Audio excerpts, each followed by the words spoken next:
want to start out with a story. This is a story about a sergeant in the Army, Edward Montoya, and he was in Iraq, stationed in Iraq. It was just before Christmas time, and he was in the mess line getting some dessert. In fact, it was cheesecake. And as he's sort of standing there grabbing his cheesecake, about to start eating, there's a major explosion, a huge explosion, and a terrorist has set himself off and blown up the mess hall. Sergeant Montoya dives under a table. When the sort of noise deadens, he comes out, takes a look, and he's okay. But he's a medic, and around him is a carnage of people, all sorts of people, some not so badly injured, others very badly injured. And as a medic, his job is to think about who am I going to treat and who am I going to really not be able to help, or who can make it on their own, at least for a little while. And so he's faced with that enormous complexity, enormous uncertainty, and what does he do? And what he does is he does what a number of people do, ranging from that grandmotherly Janet Yellen to crickets to Mark Zuckerberg. He faces complexity with simplicity, and in particular, simple rules. And Sergeant Montoya invokes the simple rules of medical triage in his case. Janet Yellen, facing sort of the complexity of the Federal Reserve, the US economy, the global economy, actually has some relatively simple rules around interest rates that revolve around a number for inflation, it's got to be over 2%, and a number for unemployment, it's got to be below 5 before she'll raise rates. Mark Zuckerberg, also facing some complexity, has some simple rules, especially around hiring. And crickets, you're probably wondering why crickets are in the picture. Well, you know, if you're a cricket, you've got a really short lifespan, and you've got a really small brain. You have to keep it simple if you're a cricket. So they're definitely into simple rules. What is a simple rule? Simple rules are shortcut strategies that save time and effort by focusing your attention and simplifying how we think. So basically, a simple rule is a rule of thumb. Maybe get a little more granular, though, because you might have already thought of that. This is 1.0 on simple rules. First of all, simple rules are simple. That means, of all things, simple rules are 2 to 5 rules. Not a lot of rules, 2 to 5, something you can remember. Second thing, simple rules depend on the person and the situation. So the rules that you have might not necessarily be my rules. And then thirdly, simple rules relate to a specific activity. They're not platitudes like be nice to your mother or customer comes first kind of platitudes. Let me give you a few more specifics. Simple rules are simple. So the 3 food rules of Michael Pollan. Many of you know, I've probably read Michael Pollan's book. Michael Pollan is the well-known University of California, Berkeley professor who wrote The Botany of Desire, The Omnivore's Dilemma, books like that. On many refrigerators around the world, people have posted Michael Pollan's rules for eating. And his rules are pretty simple. Eat real food that your grandmother would recognize. So if your grandmother wouldn't know what it is, don't eat it. Small portions, and eat mostly plants. Now, if you think about within that, that's really easy to remember, and yet you can eat cantaloupe, kale, blueberries, fish and meat occasionally, lots and lots of plants, but not too much. So fairly simple. Yet it doesn't really restrict you all that much. Second idea, simple rules depend on the person and the situation. The skinny middle-aged guy is Michael Pollan. He has one set of rules. The other people are Stanford football players. They actually have their own eating rules. Stanford football team's eating rules are eat breakfast because they're students. And if you recall your student days, you stay up late, get up late, and often skip your breakfast. So simple, eat your breakfast is the first rule. The second rule is stay hydrated because these are active young guys and they tend to get dehydrated, and that's not good for your body, so they're supposed to drink water. And the third rule of the Stanford football team for eating is eat as much as you want as long as you can pick it, pluck it, or kill it. If you think about that, I mean, it's got some similarity to Michael Pollan, right? Your grandmother would recognize anything you can pick, pluck, and kill. So basically an emphasis on non-processed foods. But beyond that, the rules are pretty different. Stanford football players are not into portion control. They're into eating as much as you want. Stanford football players are not into mostly plants. They eat a lot of protein, and they need to eat a lot of protein. They're growing people who need to build muscle. So the point is, simple rules depend on the situation. They depend on the person. Given that we're sitting here in the business school, let me give you a couple of more of a business example. This is a comparison between Indiegogo and Kickstarter, the two crowdfunding platforms. Indiegogo has a set of rules around which kinds of projects can be on Indiegogo. The rule is pretty simple. It's anything goes as long as it's legal. So you can fund your root canal, you can fund your trip to Europe, you can fund your business, your movie, your Jamaican bobsled team, whatever you like. Or you at least attempt to fund it on Indiegogo, as long as it's legal. By contrast, Kickstarter has many more rules. In particular, Kickstarter has some rules around that you have to fit into certain project categories, typically around the arts, although they do have some business categories.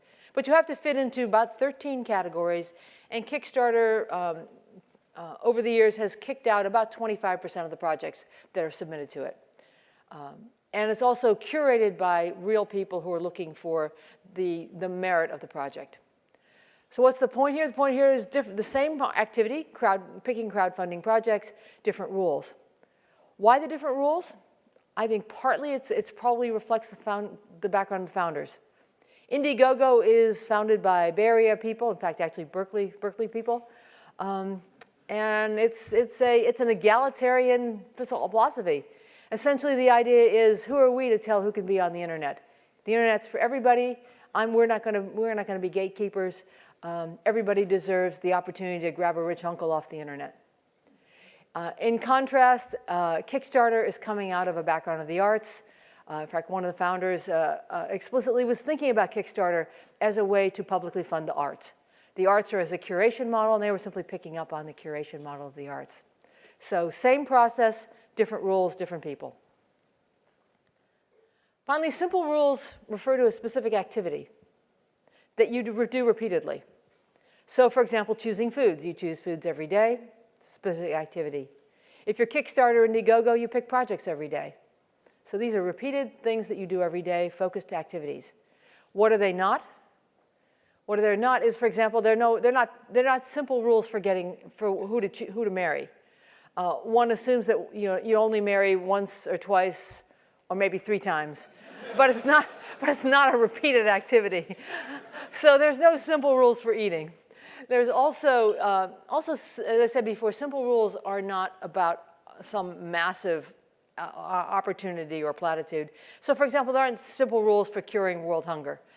That's too complex a project. So it's focused on particular activities that you do often. Okay, that's the beginning of the story. Simple Rules 1.0. Simple Rules 2.0 is telling you a little about types of rules. It turns out that there are different kinds of rules. And that's relevant for a couple of reasons. One is some rules are easier to learn than other rules. So some are easy, some are hard to learn. Secondly, somewhat ironically, harder to learn rules tend to be more high-performing, lead to higher performance. So learning the harder to learn rules is more related to high performance. And the final reason it's important to learn the different kinds of rules is because having a repertoire of rules is also more effective than just having one kind. So that's why we're going to talk a little bit about kinds of rules. First rule I mention to you is a boundary rule.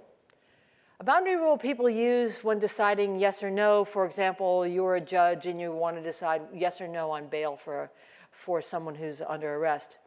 Or which alternative do you choose among a lot of alternatives? So in those two kinds of situations. So whenever you have mutually exclusive alternatives or you just have too many alternatives and you've got to pick one. Give you an example out of Google. When Google was less complex than it is now, there were some problems around trying to get product development projects done quickly, how to keep up with search features, for example. And there was some thinking about, well, gee, how do we actually develop products faster? And maybe we should reorganize the way we do product development, a number of other ideas.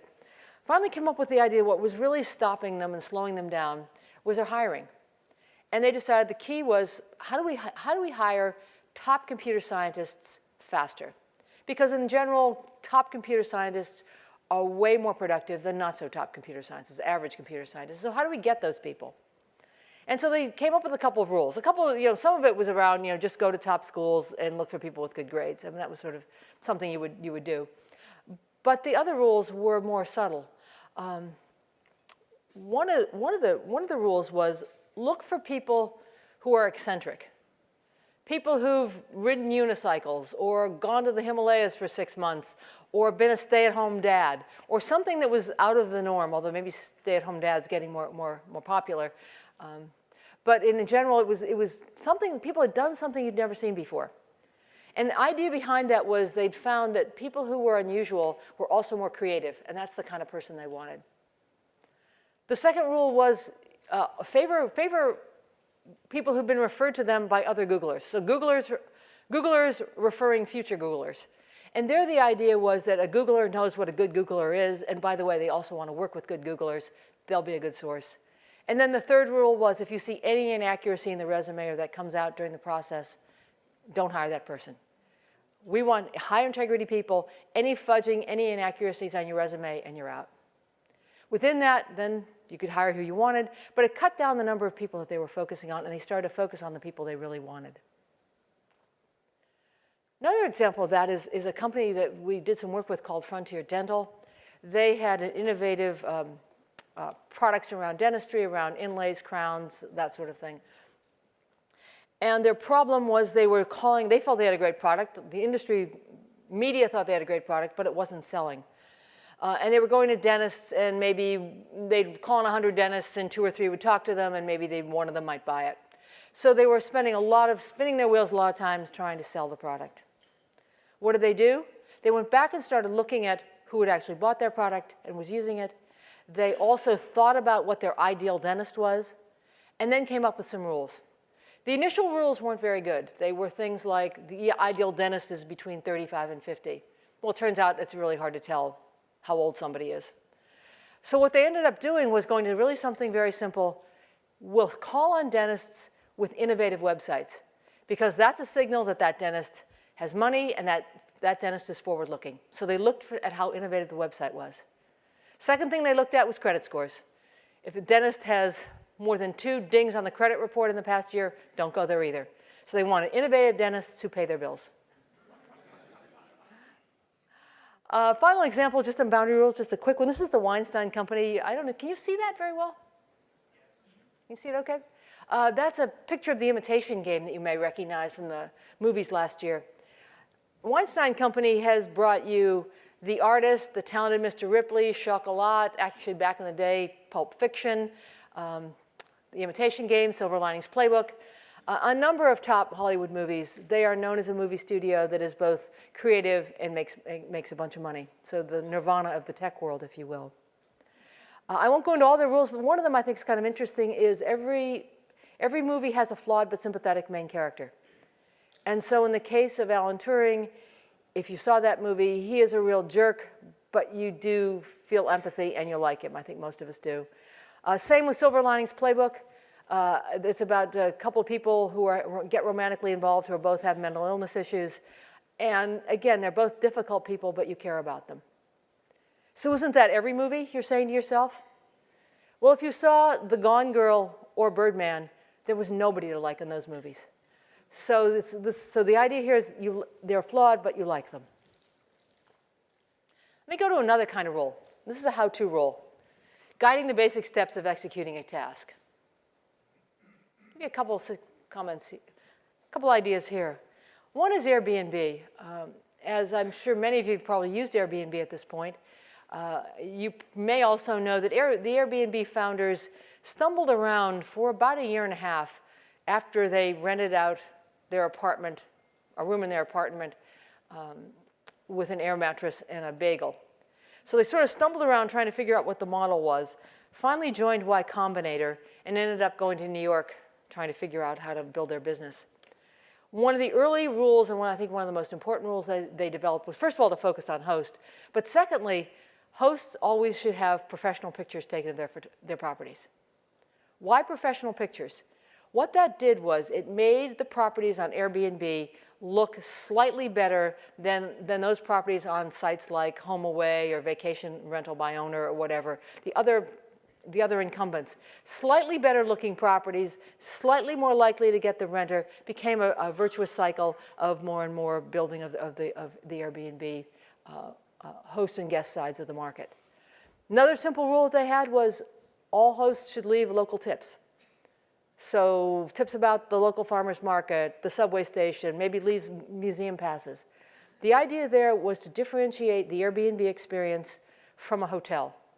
It's personal, it's about you, it's local, and that was a signal to people that it was a local experience. Another how-to rule is actually coming out of Twitter. This is from some of the executives at Twitter. Those of you who are still working, you probably spend way too much time in meetings, and that was what some of the Twitter executives decided they did. And so they decided to have some rules, which kind of ironically for me anyway, were about PowerPoint.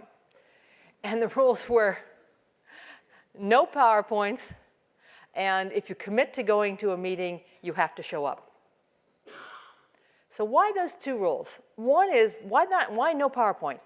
Well, because they decided that everybody was wasting way too much time on making PowerPoints. And secondly, people talk too much when they have PowerPoints. So don't waste your time making a PowerPoint, don't talk too much, just come to the meeting. Why the rule about you can't cancel out?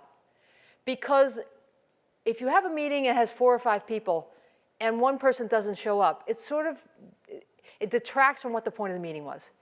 It mattered that that person wasn't there. You can't really accomplish what you've wanted to do. You've sort of wasted everybody else's time. So you've got to show up. And finally, this is the White Stripes, which is a band that had probably one of the #1 albums of the 2000s, the White Blood Cells. They're not, as you would imagine from that picture, they're not exactly a rule-bound kind of guys. But the point of this particular slide is to say that many people associate rules with lack of creativity. And I think that's actually wrong. A few rules is actually more creative than no rules at all. You need some kind of constraint to play off. And in the case of the White Stripes, what they did was they created their album, and they did 18 songs in 10 days. And they did that with, among other things, a few simple rules. One of the rules was no solos, no covers, which means not playing anybody else's songs, no blues, no guitar solos, no bass. Other than that, you could play what you wanted to play. And so the point here is that, again, you need some kind of constraint to be creative. And what's in fact happening, people say, oh, think out of the box. And I think what the real thing to say is create your own unique box and then play within that. That's where the creativity is coming from, or at least part of the creativity. Okay, how-to and boundary rules are pretty easy to learn. But let me talk a little bit about some harder rules to learn. Timing rules. Timing rules are harder to learn. But they matter. What are timing rules? Deadlines, rhythms, sequences. But they matter because they help you get things done. They help you get things started. They help you keep momentum when you have it. Given that we all got up early this morning, one set of rules is timing rules around insomnia. So there's some interesting rules that seem to work particularly for elderly people. And they are simple rules of go to bed when you're tired, get up at the same time every day. 2 simple rules about time. Go when you're tired, get up at the same time. Back to the business world. This is actually Pixar, an example from Pixar. Pixar, as you may know, first hit was Toy Story. And Toy Story was a movie that took Pixar about 4 years to create. And after the glow of the success of Pixar, of Toy Story wore off, the Pixar executives started thinking to themselves, how do we make a real business if it takes us 4 years to create a movie? That seems too long. How are we going to get top talent? And so they started thinking about what are they going to do about that, and realized that what they really wanted to do was release a movie every year. So they developed a rule that says we'll release a movie every year, and we release it at Thanksgiving, which then hits the holiday season. So every year, holiday season. That is not so easy to do if you think about it, because what they had to do is take a 4-year process, and what they did was essentially chunk it into year-long blocks. So there'd be a year 1, year 2, year 3, year 4, roll it. and then having to understand what they could get done in the first year, the second year, and the third year, and had teams that handled each year. So you basically built a pipeline, which essentially made movie making something of a factory with a very long time in each step, but a year long in step. And so they don't necessarily release a movie every year. And occasionally they'll have a movie, in fact it just happened this year, where they weren't happy with the quality of the movie, and so they didn't release on time. But normally they hit it. Occasionally they go to, let's say, a June release, but mostly they're hitting that Thanksgiving, new release, Thanksgiving, new release. Another example is a company that you probably don't recognize. It's a relatively young company. It's called Primquist. Their business is concrete. One of their businesses is concrete. You probably haven't been thinking much about concrete lately, but you may know that, that concrete and cement, its derivative, is the third leading cause of CO2 pollution in the world. So it's a massive contributor to global warming. And what the guys at Primquist did was come up with a new concrete. And they, first of all, they did that by going back to ancient Egyptian texts. The Egyptians were the first to do concrete. And realized that what the Egyptians and later on the Romans, who were also heavy users of concrete, were doing was they were adding blood and horsehair to the concrete. So they started thinking, well, you know, blood and horsehair is not exactly 20th century or 21st century. What are we going to do? And they proceeded to figure out a modern equivalent of blood and horsehair for their concrete. What it did was it cut the CO2 pollution in half in the making of concrete, and also allowed builders to use less concrete, and that concrete was less likely to crack. So it was both less polluting to make, and you used less of it and had to replace it less often when you actually got it in service. So they had this really great product. The question was how to sell it. They went to Las Vegas, the Las Vegas trade show. They had all kinds of partners around the world who wanted to get in on this concrete. How to choose? This is a small company. How do we choose who do we want to partner with? They decided, they came up with a couple of simple rules to sort it out. One was don't have geographically overlapping partners. If it's one geo, it's one partner. Pretty simple. Second thing they came up with was a little more subtle, and that was partner with people who have a laser screed machine. Now, you and I probably don't know what a laser screed machine is, but in the concrete world, people know, and it's a signal that this is a company that's innovative and high quality and progressive. So similar to the dentist with a good website, builders with laser screed machine was a signal of a certain kind of contractor. The third, because this is timing rules now, the third was a timing rule, and that was we're going to get a new partnership every 3 months. So every 3 months we're getting a new partnership, 3 months, 3 months, 3 months. We're a small company, we can't onboard people faster than that. On the other hand, we don't want it to last, we don't want to stretch out too far. They figured they had the capacity for 3 months. Moreover, being on a rhythm allowed them to, much as it did for Pixar, allowed them to synchronize their activities, their internal activities around engineering, sales, and so forth. So they know every 3 months we bring on a new partner. Every 3 months it's a new partner. Timing rules are fairly difficult to learn, but the hardest kind of rules to learn are stopping rules. We've probably all been in situations where we've bought a stock and never sold it, so we may have rules for buying but not selling. We're in a relationship, but we don't get out. We have difficulty saying when to call it quits. So most of us can choose to do things. Many of us have trouble getting out of things. And yet it can be that we're running out of time and resources. It can be that more promising opportunities exist. So our friends at Primquist not only had the rules I just told you, but they had a stopping rule. And that was if a partner has not sold our product within 3 months, we end the partnership. They were too slow, they weren't that interested, we made a mistake, time to move on. This is a picture of Steve Blank, who is known for the Lean Launchpad. He teaches, actually, I don't think he's teaching the business school, but I'm in the School of Engineering, and he's over with us in the engineering school. But Steve has a couple of rules about starting entrepreneurial firms. Some of his rules are how-to rules about how to find customers. He's famous for get out of the building, talk to 100 people, do it face-to-face. That's the first step. But he also has the back end of when to stop. When do you decide it's time to pivot? When do you decide this product's not going anywhere?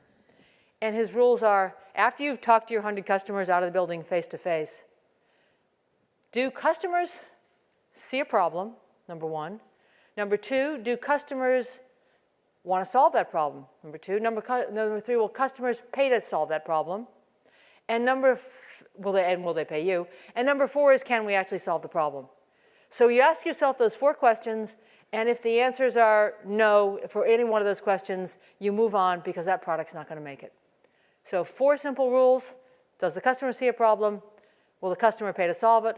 Will they pay us? Can we do it? Finally, final stopping rule. This is Mount Everest. This is, as many of you have probably read the book Into Thin Air, that talks about the death of about 8 climbers in 1996 on Mount Everest. And in that climbing expedition, the leaders of the expedition, Scott Fisher in particular, had a stopping rule. And that rule was, if you're not on top by 2 in the afternoon, you leave. You turn around. No matter where you are, you turn around. On the day that these 8 people died in an avalanche, they were on top at 4 o'clock. They didn't. Had they followed their own stopping rule, those people would be alive today. But they didn't, and tragedy came about. So those are some of the key rules. Stopping rules being hard to learn. I'm going to say just a couple things, and then maybe open up to you all. How to create simple rules. Thought that'd be kind of an interesting thing to talk about. It's 3 steps. What's your objective? What do you want more or less of? Keep it specific. Find the bottleneck. What's really keeping you from your objective? And craft the rules. How do you actually figure out the rules? With finding the bottleneck, probably the hardest thing to do. Determine the objective. We'll maybe mix it up a little bit, have a little bit of alumni stuff here. This is the Stanford football team again. What's the objective? Well, you've probably all wondered how Stanford went from 1-11 to a football powerhouse. In fact, I don't know about you, but I kind of find it a little strange that I went to a football powerhouse. In some ways, I was more comfortable with that old, the old 4-6 Stanford when you could always get a seat. But that's not our world anymore. And you're maybe wondering how that happened. One of the big, if you think about the problem the Stanford football team has, is there aren't that many guys who are smart enough and can get into Stanford and can also play Division I football. That's a very small pool of people. And our team is a relatively thin team of talent. There just isn't that much talent. And so it turns out that there were a number of things that happened. One of the major ones was a guy named Shannon Turley, who is our director of strength training. He has a more elaborate title now, but he's basically the strength training, head of strength training for the football team. The football team put a lot of emphasis on strength training. But unlike other programs where the goal of strength training is to bench press hundreds of pounds and clean jerk hundreds of pounds and wear PR t-shirts that said your personal best in lifting was something, essentially being strong. Shannon changed the objective because as you think about the team, he changed the objective to it's not getting guys stronger, it's keeping guys injury-free, which is not only morally, I think, appropriate, but it also turned out to be strategically important for Stanford football in particular. And under Shannon, from basically the first couple of years, Stanford dropped their serious injury rate 90% with a strategy that was around what's our objective? Our objective is to keep the guys healthy. And so they're on the field, because when your guys are not healthy, even though they might be great, they're not on the field. And so thinking back, what's our real objective? What's our strategic edge? Was actually very helpful for Stanford football. And this focus on keeping players injury-free. So that's first kind of give you an example of objective. It's thinking harder about what it is you really want. Sometimes it's revenue, sometimes it's costs, sometimes it's growth, sometimes it's profitability, and sometimes it's something like, in the case of Google that I mentioned before, hiring top computer scientists. In the case of Stanford football, staying injury-free. Second step is finding the bottleneck. This is being House of Cards. This is the bottleneck that Netflix had. Netflix was faced with a situation, as you may remember, where the cost of content was becoming very high. So the Hollywood movie studios has figured out the streaming game and were starting to charge Netflix a lot, and their margins were being squeezed. And so Netflix decided to do original programming, the first of which was House of Cards. And this is Kevin Spacey and Robin Penn Wright, or Wright Penn, or Wright, I think it's just Wright now. The other, speaking of not having a simple rule for getting married. Anyway, the problem was, so what's the bottleneck? It turns out that the objective of Netflix was, to a large extent, creating buzz. They wanted media buzz because how else were they going to stand out against, for example, HBO? So they thought, well, you know, for most of television, what we call television, it's great writing. That's what really makes a great show. What makes Mad Men great, what made The Sopranos great, it's great writing. And so at Netflix, they said, well, you know, we have to have great writing because otherwise, you know, we just aren't, you know, we can't compete. But you can't win with great writing. And so they thought further, what is the thing that will really win for us? What will really make us stand out and give us buzz? And there they changed the bottlenecks. They changed, and they addressed two bottlenecks that most of the, in fact, all the entertainment world on television was not doing. One of them was directing. Let's have A-list directors. And so they hired Kevin Fincher to be their director, and then Kevin Fincher proceeded to bring in other A-list directors. Kevin Fincher did The Social Network, Girl with the Dragon Tattoo, the movie with Brad Pitt about the guy whose life goes, he starts old and becomes young, Benjamin Button's, that movie. So an A-list top director. And then he had top directors working with him as well. Why that bottleneck? What did that bottleneck do? It gave House of Cards a unique cinematic quality by using top quality movie directors. So House of Cards simply looked different, and that created a buzz for House of Cards. It was a different looking experience on the small screen. The second bottleneck they attacked was programming. Traditionally in the entertainment industry, one buys pilots for a show, like 2 or 3 pilots, then goes 6 pilots, maybe, and then maybe buys a year of shows. And then secondly, releases those shows one a week. House of Cards changed that. House of Cards, Netflix not only did not buy pilots, Netflix bought 2 years of House of Cards, 2 years of episodes, and released, as you may remember, the first year all at once, so you could binge watch. Both binge watching and the buying 2 years worth were major breaks from what most people had done, created a lot of media buzz around House of Cards, got people watching House of Cards, people started binge watching House of Cards, people told their friends about binge watching House of Cards. You didn't have to wait till the next week to see if you liked the show, and so on. So the point is that they went to 2 simple rules and then continued. Use A-list directors on that side, but also buy in bulk and let people binge watch, release it once. Now that of course looked risky for the average entertainment company in Hollywood. It was not so risky for Netflix. Because as the Netflix guys say, we knew you'd like House of Cards before you knew you'd like House of Cards.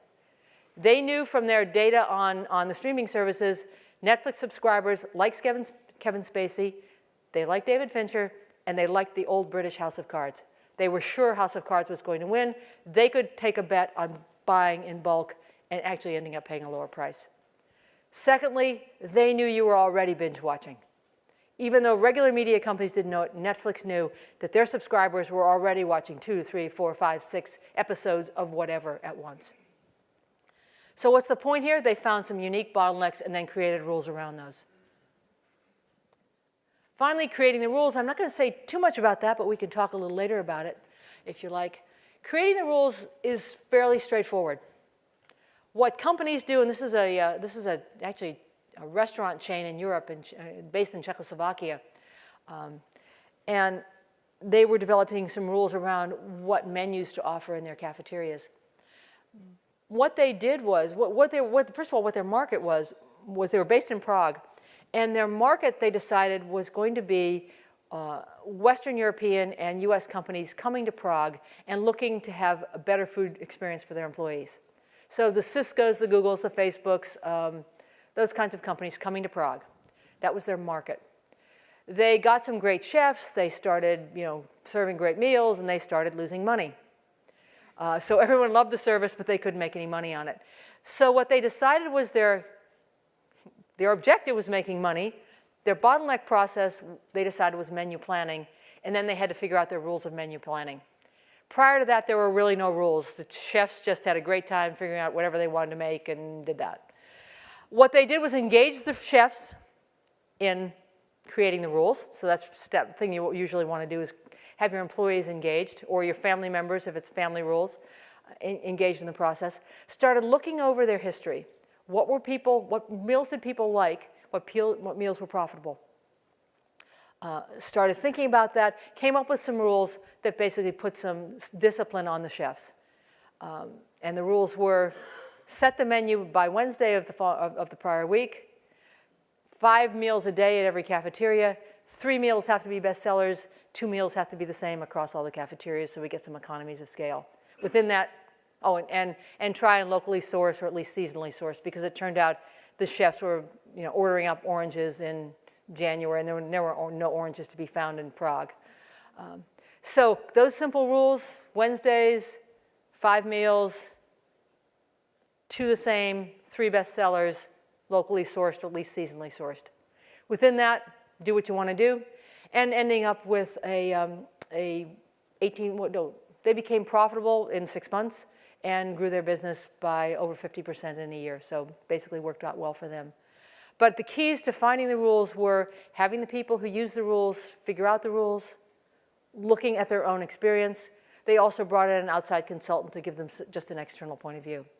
So it's look at your experience, bring in an outside source, and perhaps ask your employees who are involved to do it. So to summarize, or maybe to end up with Leonardo da Vinci, simplicity is the ultimate sophistication, and keep it simple. So that's what I got for you, and hopefully you'll have some questions. Thank you. Thanks.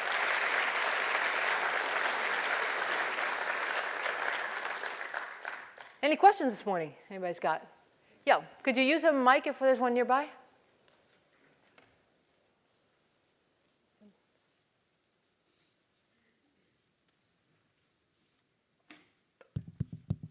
Thank you very much for that fabulous articulation of the simple rules side of the equation you presented in the beginning. Okay. I wonder if you could say something about what you mean by complexity, and is that an assumption everybody else in the room might share with you that I don't?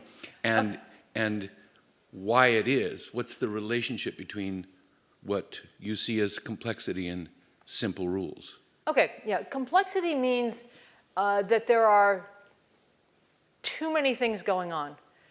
So I think most of us in our lives have too many remotes, too many things our kids are doing, too many things to do at work. So there's too many things to do is complexity. And actually layered on it, which I didn't talk about, but which is even more a driver, is uncertainty. So not only are there many things to do and they're interconnected and it's hard to figure out causality, but also there's an underlying uncertainty. And so not only is it complex, but it's changing. And if you try to use a complicated solution, lots of analysis, lots of information, there are 2 problems with that. One is it's too slow. The second is that you tend to overfit the past. If you're using a lot of information, you often will be overfitting the past, and the past is not necessarily a predictor of a future in an uncertain world. And so it's being driven both by the complexity as well as the uncertainty. And so, for example, I'm now going to get a little bit techie here, but if you have a big data set and you can figure out equations that fit that data, the simplest fit of the data is the most predictive, not the most complex.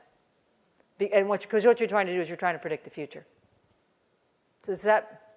Yes, that's very helpful. And I guess my follow-up would be, is this why people talk about things like resilience within systems? Or Yes. that how complex systems are in fact more robust, like a forest that has many species as opposed to one? So it does have to do with resilience, that's right. Yeah, I mean the underlying... The ability to respond to all that uncertainty. Right, That's and the underlying, I don't know how many of you follow the Santa Fe Institute and complexity theory, the underlying scientific basis is complexity theory. So if somebody wants to talk about that afterwards, I'm happy to do that. Complexity theory, complex adaptive systems. Yeah, question? Thanks so much for the lecture. It was very interesting. I have Thank a you. very simple question. Okay. Since we're here at A hell of a Stanford, complex answer. No. since we're here at Stanford, what are the simple rules that the Stanford admission department uses? The simple rules, you know, I'm sure they have them, and I'm sure they're not telling us.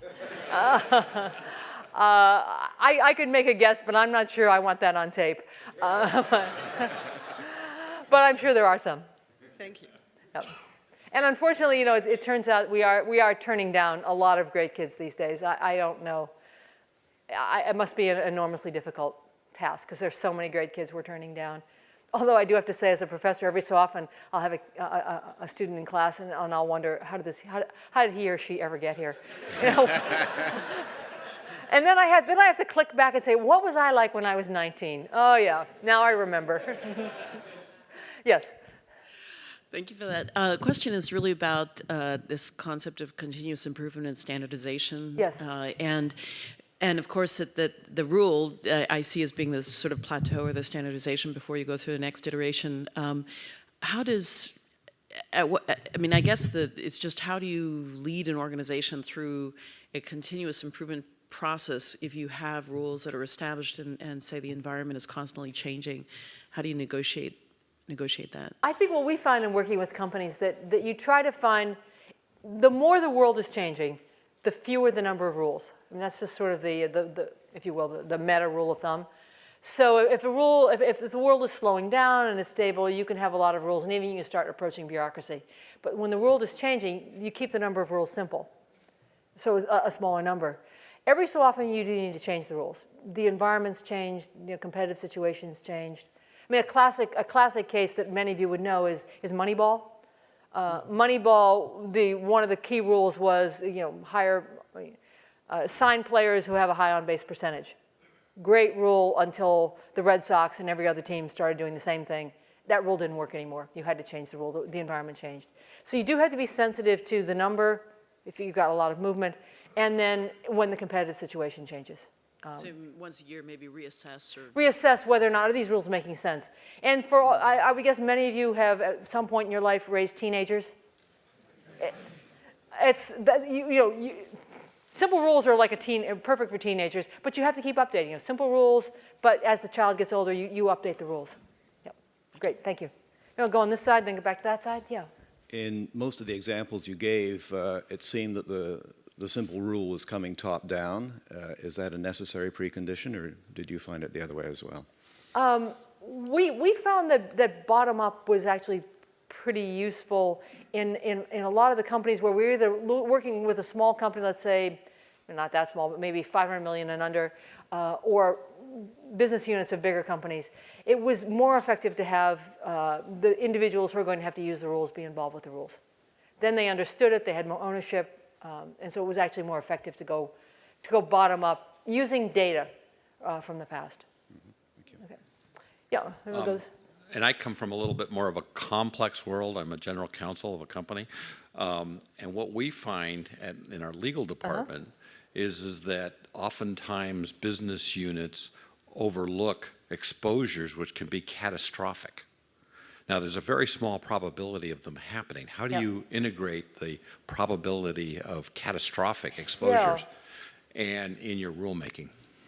I haven't run into that very often. I would think that one would turn to perhaps someone like you and perhaps operating people to see what are our biggest exposures, or what is this catastrophic risk, and what's the one thing maybe we don't want to do. Let me think.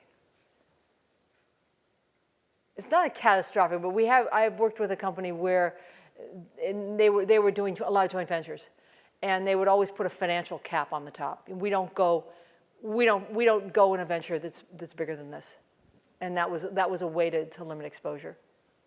As far as that real tail, I haven't thought too much about that. I'll have to think about that. Have you thought about it? Uh-oh. I know.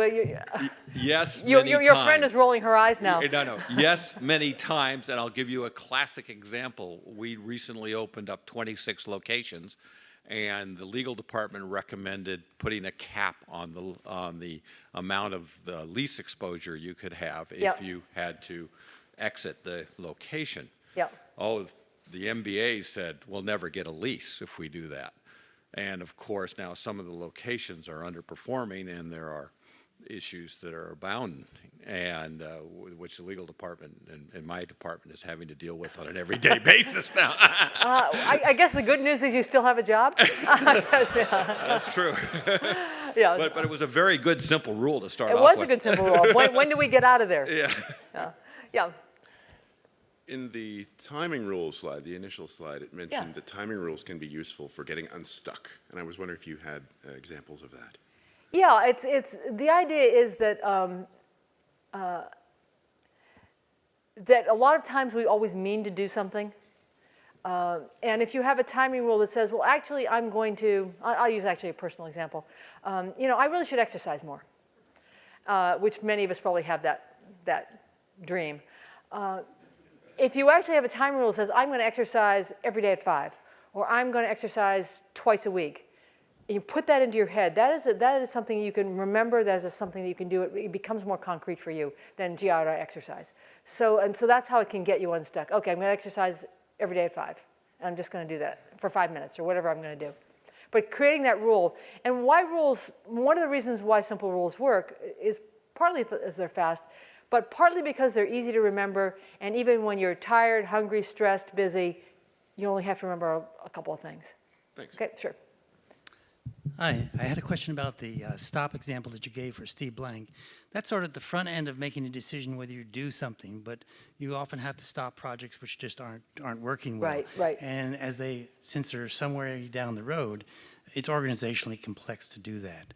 Yes. So it's sort of how do you reverse bad decisions quickly in a timely way? Yeah. And sort of simple rules that you may have seen relative to that. Yeah, I've seen a company that was pretty successful into going into new businesses, and their simple rule for stopping was if the business hasn't met certain revenue targets, and they had predetermined targets, in 2 years, we either exit the business or this team at least exits the business.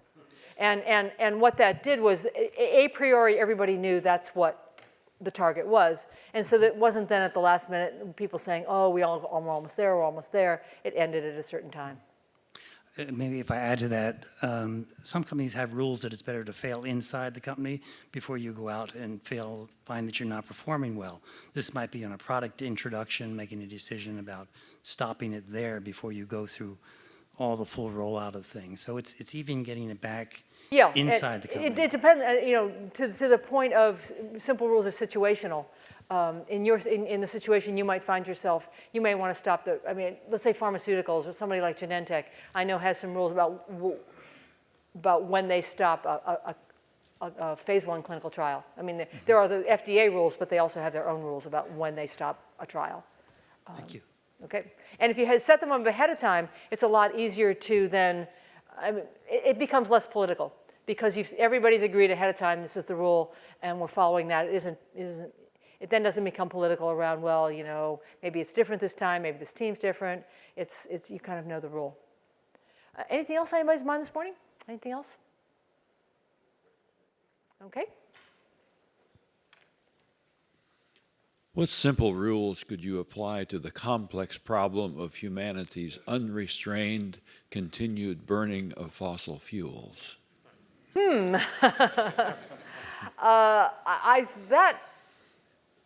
is a complex problem.